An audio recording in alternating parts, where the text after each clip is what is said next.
Hi viewers, welcome to అదన్ మరొకడం. నేను మీ ప్రసాద్.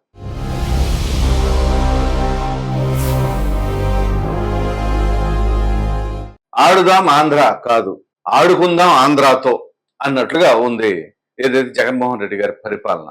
ఆడుదాం ఆంధ్ర అని చెప్పేసి ఒక దాని పథకం అనాలో లేకపోతే ఒక యాక్టివిటీ అనాలో ప్రభుత్వం తీసుకున్న నిర్ణయం అనాలో కానీ ఈ ఆడుదాం ఆంధ్ర అనే నిర్ణయం యువతకి జోష్ నింపుతుందో, విద్యార్థుల్లో మరి మంచి ఎనర్జీ వస్తుందో ఏమో కానీ వైసీపీ నాయకులకు మాత్రం జేబు నింపింది అని చెప్పేసి ఇప్పుడు వార్తా కథనాలు వస్తున్నాయి. రూపాయి ₹2 కదంట, 100 కోట్ల స్కామ్ జరిగిందంట. 100 కోట్ల స్కామ్. సో మీకు గనక ఆ ఆడుదాం ఆంధ్ర అనగానే గుర్తుకొచ్చేది ఏంటి అంటే మన మాజీ మంత్రి రోజా గారు క్రికెట్ ఆడటానికి ప్రయత్నిస్తూ ఉండగా అప్పటి ముఖ్యమంత్రి జగన్మోహన్ రెడ్డి గారు ఇదిగో ఈ విధంగా ఆడాలి, ఈ విధంగా పట్టుకోవాలి అని చెప్పేసి ఆయన చూపించారు అన్నమాట. ఇది మీకు గుర్తు చేయడం కోసం ఆ విషయం చెప్తున్నా. సో అయితే ఈ ఆడుదాం ఆంధ్ర అనే వ్యవహారంలో 100 కోట్ల స్కామ్ ఏంటో మరి. అసలు మామూలుగా పథకాలు, సంక్షేమ పథకాలు అని గనక పెడితే ఆ సంక్షేమ పథకం వెనకాల స్కాములు గనక వెలికి తీస్తే కొన్ని కోట్ల కుంభకోణం ఉంటుంది అని చెప్పేసి సాధారణంగా ఒక సినిమాలో ఉంది డైలాగ్. అసలు ఈ సంక్షేమ పథకాలు పెట్టేదే నొక్కేయటానికి అని చెప్పేసి. సో ఇప్పుడు ఎగ్జాక్ట్ గా అది చూపిస్తున్నట్లుగానే ఉంది. సో ఈ ఆడుకుందాం ఆంధ్రతో, ఆడదాం ఆంధ్ర, దాన్ని ఆడుకుందాం ఆంధ్ర అన్నట్లుగా ఉంది. దాంతో 100 కోట్ల స్కామ్ అంటే ఏంటి అసలు? పైగా దీని వెనకాల ఉన్నది ఎవరో కాదట. మరి ఎవరెవరైతే ప్రతిదానికి ప్రెస్ మీట్లు పెట్టి చంద్రబాబు నాయుడు గారిని, లోకేష్ గారిని, పవన్ కళ్యాణ్ గారిని, ఈ ముగ్గురి పైన అనుచితమైన వ్యాఖ్యలు ఒకసారి కాదు, 2 సార్లు కాదు, చివరికి ఈ ఆడుదాం ఆంధ్ర అనే కార్యక్రమంలో ఏది కబడ్డీ ఆడటానికి కబడ్డీ స్లోగన్ అప్పుడు కబడ్డీ కబడ్డీ అని చెప్పేసి పిలవాల్సిన దాని దగ్గర కూడా ఏదో చెట్టు మీద కొంగ చంద్రబాబు దొంగ అని చెప్పేసి ఆ స్లోగన్ తీసుకొని అక్కడ కోతలాగా రోజా గారు వ్యవహరించారు. సో ఇప్పుడు ఏంటి పరిస్థితి? ఇప్పుడు అందులో స్కామ్ జరిగింది అని చెప్పేసి ఎవరోగా చెప్పింది అత్యాపాత్య సంఘం సిఇఓ అయినటువంటి ప్రసాద్ గారు. ఆయన ఫిర్యాదు చేశారనమాట. సో దీంట్లో 100 కోట్ల కుంభకోణం జరిగింది అని చెప్పేసి. ఇది ఎవరెవరి పైన? ఇప్పుడు మాజీ మంత్రి రోజా గారు, అదేవిధంగా బైరెడ్డి సిద్ధార్థ రెడ్డి, వీరిద్దరి పైన ఆయన ఫిర్యాదు చేశారు. సో ఇప్పుడు విచారణ జరగబోతా ఉంది. సో స్కాములు, స్కీములు అని చెప్పేసి స్కాములు, అదేవిధంగా కుంభకోణాలు, అవినీతి, అక్రమాలు ఇవన్నీ కూడా చంద్రబాబు నాయుడు గారు చేశారని చెప్పేసి పదే పదే రోజా గారు ప్రెస్ మీట్లు పెట్టి మాట్లాడుతూ ఉంటారు. సో అదేమిటి అంటే జగనన్న ఏళ్ళ మీద వెంట్రుక ఇట్లాంటి అన్ని కూడా పీకలేరు అని చెప్పేసి రోజా గారు పలు సందర్భాల్లో మాట్లాడారు. సో చివరికి రోజా గారి పరిస్థితి ఏంటి ఇప్పుడు అనేది పెద్ద క్వశ్చన్ మార్క్. ఎందుకంటే ఈవిడ 2 సార్లు గెలుపొందిన ప్రతిసారి కూడా 100 ఓట్ల తేడాతోనే గెలిచింది. సరే, ఏదైనా గెలిపే, కానీ ఇప్పుడు ఓటమి ఎన్ని వేల తేడాతో ఓటమి చెందారు. పైగా తన నాయకత్వంలోనే లోపాలు ఉన్నాయని చెప్పేసి తన నాయకత్వాన్ని ఎవరు కూడా సమర్థించట్లేదని ఆ జిల్లాలోని నాయకులే ఆవిడని తొక్కేసేయాలి అని, పక్కన పెట్టేయాలని, టికెట్లు ఇవ్వద్దు అని చెప్పేసి అనేక రకాలుగా అంతర్గత కుమ్ములాటలు ఉన్నాయని చెప్పేసి పలు సందర్భాల్లో ఒకనొక సమయంలో కన్నీటి పర్యంతమయ్యారు. సో అయినా సరే మొన్న స్లోగన్ తీసుకున్నారు. అదేంటి అంటే 2024 జగనన్న వన్స్ మోర్ అని చెప్పేసి ఒక స్లోగన్ కూడా తీసుకున్నారు. మరి ఇప్పుడు ఆ స్లోగన్స్ అన్ని ఎటుపోయినాయి, ఈవిడ చెప్పిన నీతి వ్యాఖ్యలు ఎటుపోయినాయి, అదేవిధంగా ఈవిడ ఏదైతే వ్యాఖ్యలు చేసిందో చంద్రబాబు నాయుడు గారి పైన, పవన్ కళ్యాణ్ గారి పైన, లోకేష్ గారి పైన, మరి అవన్నీ ఎటుపోయినాయి. సో ఇప్పుడు అసలు కథ బయటకు వస్తుంది. సో ఏదైతే ఇప్పుడు ఒకదాని తర్వాత ఒకటి, అరే ఇదనే లోపల ఇంకొకటి. సో దీంతో పాటుగా మరొకటి ఏంటి అంటే పౌర సరఫరాల శాఖకు సంబంధించిన వ్యవహారం. అప్పటి పౌర సరఫరాల శాఖ మంత్రి ఎవరండి? కొడాలి నాని, మొట్టమొదటి క్యాబినెట్ లో.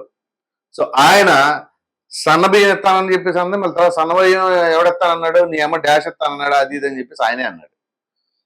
సో ఇక ఆ విషయం ప్రక్కన పెడితే దాంట్లో కూడా కుంభకోణాలు జరిగినాయంట. చూడండి, ఇచ్చే రేషను, కందిపప్పు, ప్రతి దాంట్లో కూడా. సో కందిపప్పులోనేమో కేజీకి 50 నుంచి 100 గ్రాములు, అలాగే రేషన్ రైసులో. మరి ఈ విధంగా ప్రతి దాంట్లో అంటే పేద ప్రజలకు ఇచ్చే వాటిల్లో ఆ ప్రకారంగా తొక్కేస్తుంటే ఇంకా ఏంటి పేద ప్రభుత్వం అని చెప్పుకునేది? మీ బిడ్డ ప్రజల కోసమే కష్టపడుతున్నాడు, పేద ప్రజలే, ఇక్కడ పేదలకి పెత్తందారుల మధ్య యుద్ధం జరుగుతుంది అంటే అసలు యుద్ధం ఎక్కడ జరుగుతుంది? చూడండి, అక్కడ ఓ పక్కన కళ్ళుకి కంతలు కట్టినట్లుగా మొత్తం బయటకు వస్తా ఉంది. ఇప్పుడు పౌర సరఫరాల శాఖ మంత్రి అయినటువంటి నాదెండ్ల మనోహర్ గారు నిన్న తనిఖీలు చేపట్టారు. చేపడితే అసలు రంగు బయటపడింది. సో దాని మీద విచారణ జరపాల్సిందే. అది అయ్యేంత వరకు కూడా రేషన్ ని తాత్కాలికంగా ఆపండి అని చెప్పేసి అన్నారు.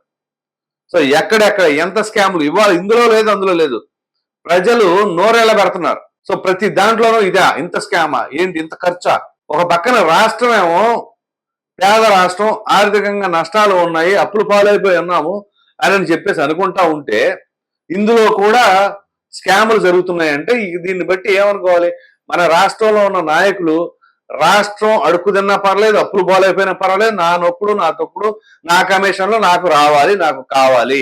మరో పక్కన రాజధాని లేదు, పెట్టుబడిదారులు రావట్లేదు, యువతకు ఉద్యోగాలు లేవు.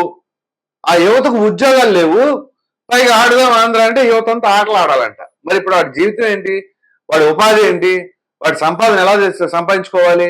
ఇక అవన్నీ ప్రక్కన పెట్టేసేయండి. ఇక ఆడదాం ఆంధ్ర లేకపోతే ఇంకోటో ఇట్లాంటివి జరుగుతూ ఉంటాయి. సో అందుకు కాదు, నిరుద్యోగ యువత ఓ ప్రక్కన, ఉద్యోగస్తులు వాళ్ళకి ఫస్ట్ తారీఖున జీతాలు రావు, కానీ మనమే కోట్లు బిల్డింగ్లు కడతానికో లేకపోతే పడగొడతానికో ఇంకో దానికో ఖర్చు పెడతా ఉంటాం అనమాట. సో చివరికి ఎట్లా ఉంది అంటే పరిస్థితి, ఏది కలిపినా అవినీతిమయం బయటకు వస్తానే ఉన్నాయి. సో మరి పేదల ప్రభుత్వం ఎలా అయింది అప్పుడు? మరి దానికి తోడు అసలు ఎందుకు ఓడిపోయా మాకు అర్థం కావట్లేదు అని అంటారు. ప్రజలు చాలా విఘ్నులు, ప్రతి అంశాన్ని చాలా క్షుణ్ణంగా పరిశీలిస్తూ ఉంటారు. ఎవరు ఏం చేస్తున్నారు, ఎక్కడ ఎవరు దేనికి ఖర్చు పెడుతున్నారు. ఇదే చంద్రబాబు నాయుడు గారు 2014 నుంచి 19 పోలవరం వర్క్ చేస్తూ అందులో దుబారా ఖర్చు ఏంటి అంటే ఆర్టీసీ బస్సుల్లో ప్రజలను తరలించి పోలవరం చూపిస్తానంటారు చూసారా, అది దుబారా ఖర్చు. వాస్తవంగా మనకున్న లోటు బడ్జెట్ లో ఆ సమయంలో ఆర్టీసీలో ప్రజలను తరలించి అక్కడ చూపించవలసిన అవసరం లేదు, టీవీలో పెట్టిన చూసుకునేవాళ్ళు. సో అట్లాంటివి కూడా ప్రజలు లెక్కేసి చంద్రబాబు నాయుడు గారికి 2019లో తగిన ఇది చేశారు. సో అదే ఒక దండగా అయిన ఖర్చు అని అనుకుంటే, ఇక ఇప్పుడు జగన్మోహన్ రెడ్డి గారు వచ్చినప్పుడు అయితే మాత్రం ఇక అన్నీ అయిపోయినాయి. పైగా సంపాదన లేదు, పెట్టుబడిదారులు లేరు. సో అందుకు తగ్గట్టుగానే 2024 ఫలితాలు వచ్చినాయి. ఆ విషయం వేరే అనుకోండి. సో ఇప్పుడు ఈ స్కాముల సంగతి ఏంటి? సో ఆడుదాం ఆంధ్ర అంటే అందులో 100 కోట్లు పోనీ, పేదలకు పెట్టే రేషన్ సరుకుల్లో అవి కొలతలు సరిగ్గా లేవు, ఆ తూనికల కొలతలు శాఖ వాళ్ళని మరి ఇప్పుడు దాకా ఏం చేశారో ఎప్పుడు పట్టించుకోలేదు, ఏంటో అర్థం కావట్లేదు. సో కనీసం పేదవాళ్ళకి పంపించే దాంట్లో అయినా మరి చూసుకోవాలి కదా. సో మొత్తం మీద ఇప్పుడు ఒకదాని తర్వాత ఒకటైతే మాత్రం బయటపడుతూ ఉన్నాయి. సో ఈ విధంగా వీళ్ళు ఆడుదాం ఆంధ్ర కాదు, ఆడుకుందాం ఆంధ్రతో అన్నట్లుగానే ఈ యొక్క అంశాలన్నీ కూడా ఉన్నాయి అన్నట్లుగా అభిప్రాయపడటానికి అవకాశం. మరి చూద్దాం, ఇక విచారణ జరిపిన తర్వాత అసలు ఎన్ని అనుకోండాలు బయటకు వస్తాయో ఏంటో, దీని వెనకాల ఇంకెంతెంత మంది ఉన్నారో, చివరికి వీరందరూ కూడా అసెంబ్లీలోకి వెళ్లకుండా ఉంది. ఎందుకనేమో ఈ స్కాములన్నీ తీసుకెళ్లి బయట పెట్టి విచారణ జరిగి వాస్తవాలను ప్రూవ్ అయితే ఇక ఉండాల్సిన ప్రాంతం ఆ ప్రదేశం వేరేనేమో అని చెప్పేసి ప్రజలు ఇటువంటి నిర్ణయం తీసుకున్నారా అని ఖచ్చితంగా అనుకోవాల్సి వస్తుంది. ఇది పరిస్థితి.